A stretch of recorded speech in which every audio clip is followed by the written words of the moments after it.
macabre. 5, 6, n'oublie pas ton crucifix. 7, 8, surtout ne dors pas la nuit. 9, 10, il est caché sous ton lit. Ce dimanche 30 août, un pilier du cinéma d'horreur américain s'est effondré. Wes Craven s'est éteint à l'âge de 76 ans. Alors, l'édifice, évidemment, reste debout, mais tous s'accorderont pour dire qu'il y manque à présent une pièce fondatrice. Je vous propose qu'on revienne ensemble sur la carrière de celui qui a su donner naissance à autant de films novateurs, parfois involontairement visionnaires, que de cauchemars. Universitaire formé en lettres et philosophie, le jeune Wesley Earl Craven se lance dans les années 70 dans le montage et l'étude du cinéma documentaire. C'est évidemment un style qui reviendra énormément dans son cinéma, surtout à ses débuts. Dès 1972, avec l'aide de Sean S. Cunningham, futur réalisateur du culte Vendredi 13, qui lancera également une vague de films qu'on appellera le slasher, il réalise son premier film, remake du film du suédois Ingmar Bergman, La Source, qui marquera le cinéma et annoncera un nouveau cap en matière de violence à l'écran, La dernière maison sur la gauche. Je vous propose d'ailleurs d'écouter tout de suite un morceau du film, un morceau de la bande originale qui est signé David S., qui est également un des acteurs principaux du film. Et cette musique, c'est la musique d'ouverture du film. Une très belle musique que je vous propose d'écouter tout de suite, composée donc par David S.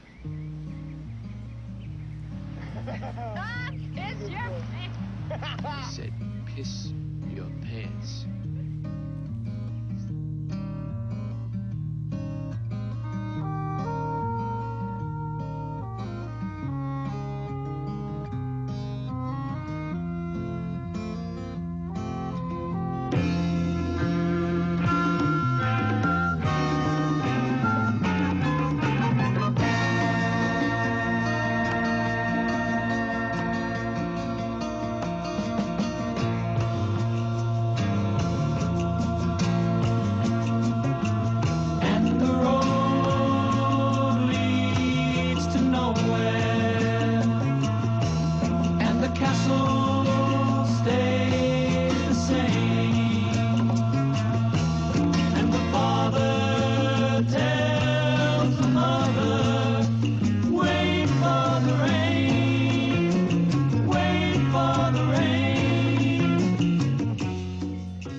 Et là, évidemment, c'est le scandale, sexe, violence, viol, meurtre sanglant.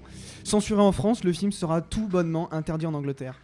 Et Craven, au-delà de son ambition de réaliser un film érotique violent, puisqu'au début il devait réaliser un film pornographique, il aurait d'ailleurs réalisé quelques films érotiques assez extrêmes au début des années 70, mais ils sont maintenant difficilement trouvables. Au-delà de ça, Wes Craven inaugure un nouveau genre, le rape and revenge, entendez ici viol et revanche, et affirme également son goût pour le cru proche du documentaire et le morbide surtout, qui marquera sa carrière. Il marque aussi un vrai franchissement des limites en montrant de façon très crue et réaliste des scènes d'une rare violence. Et il faut admettre que le film n'a pas perdu cet impact et reste une expérience intense pour quiconque s'y risque.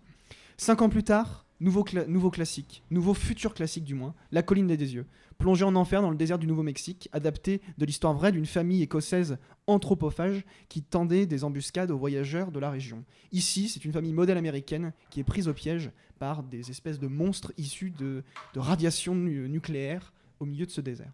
Encore un film âpre, violent et sans concession, mais qui prend le pouls d'une culture en pleine mutation, une culture américaine qui est en train de changer dans les années 70, tout comme les monstres irradiés de ce cauchemar éveillé.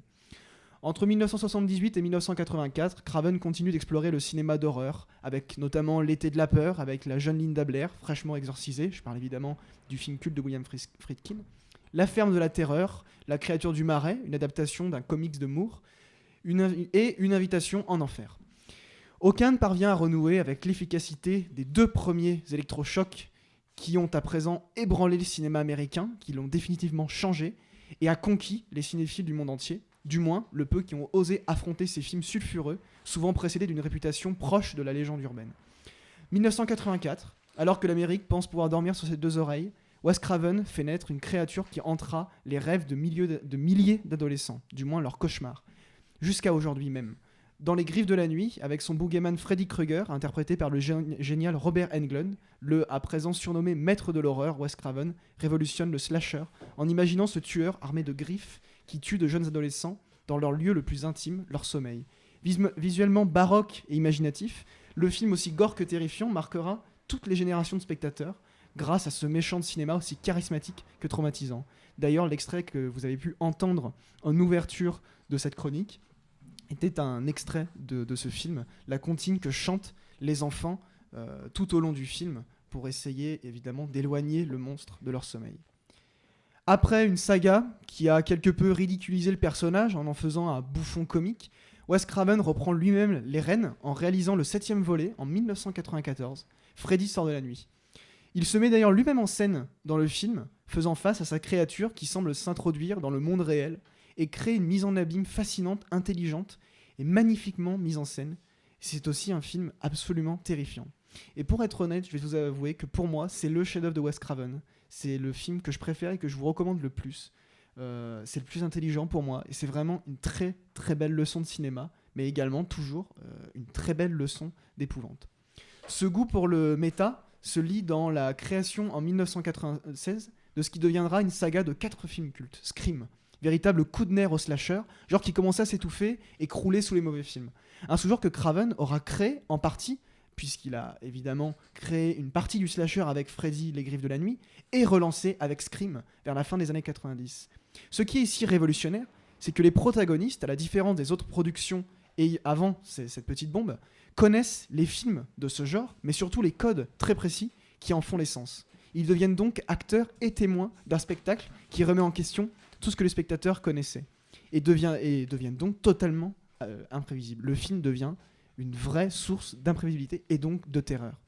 J'aurais pu vous parler de tous les films de ce grand monsieur, de son incursion dans le film dramatique avec la musique de Mon cœur avec Meryl Streep en 1999, ou le film de vampire très second degré avec Un vampire à Brooklyn avec Eddie Murphy en 1995. Mais une carrière ne se résume pas en quelques films, évidemment. Je vous invite donc très chaudement à courir, découvrir ou redécouvrir ces films fondateurs, des films qui sont très importants et qui ont marqué le cinéma. Souvent remakés, jamais égalés, Wes Craven est parti, mais son cinéma novateur et inventif reste éternel. Alors affrontez vos peurs les plus primaires, mais méfiez-vous aussi de vos cauchemars. Wes, il y aura toujours une place de roi de l'épouvante.